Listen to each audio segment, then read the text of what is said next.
Hello and welcome to the Habit Coach podcast. I'm Ashdin Doctor, your habit coach. And in the hot seat, we have Malavika. Now, Malavika asks, how exactly do you overcome a failed relationship?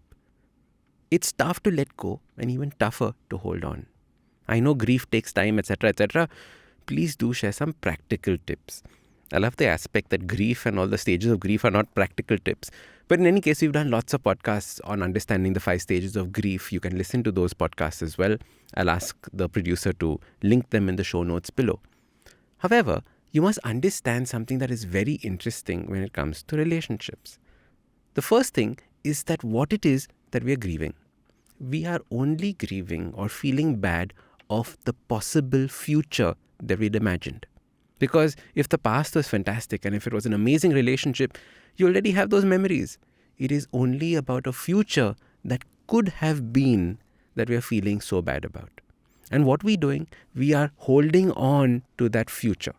We are holding on to something that doesn't exist because it only existed in our minds at that time.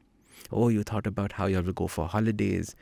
You all thought about making chai for each other in the morning, the flowers that would come, the incredible cuddles that would take place, which have all now suddenly disappeared. And that is what actually, when you see a failed relationship, that you are mourning for.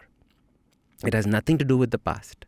So if you can understand this, then you realize that whatever it was that you were expecting in your future wasn't real, because it was something that you were making up. It was almost like a movie that you were playing in your mind. And as harsh as this sounds, it is the truth. It did not exist. What did exist were the moments that you shared at that point of time. What did exist were the memories, the happy memories, the joys that existed. So the way that I would think about this and the way that I move ahead from relationships that have failed, things that were done in the past, or that amazing love in your life. The first thing is to understand that the future did not exist. But then I go back and I remember the amazing memories that we shared. And I know that those memories will always be mine. Nobody can take them away from me. And I don't want to have anybody take them away from me. Just like you said, you're holding on to something.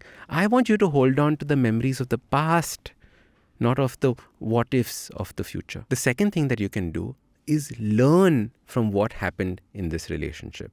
Because there will be other relationships. We are human beings. We weren't only meant to love once. We will love multiple times in our life. And if that happens, what have you learned from this relationship that you're going to take into the other? If you're going to take only bad baggage because this relationship probably ended badly, then you're screwing up or you're sabotaging the next relationship. So choose what it is that you take from this relationship into the next. Because when that relationship happens, you're going to feel that same feeling of love, that same feeling of cuddles. You're going to start picturing a future again. And if you want that future to take place, it's better that you learn from what happened in this relationship and take that into the next.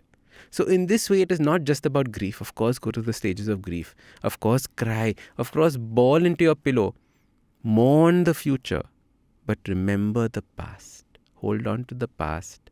And know that those memories are there for a reason, to make you feel happy or to make you learn from them. And that's the way that you move ahead from a relationship. All right.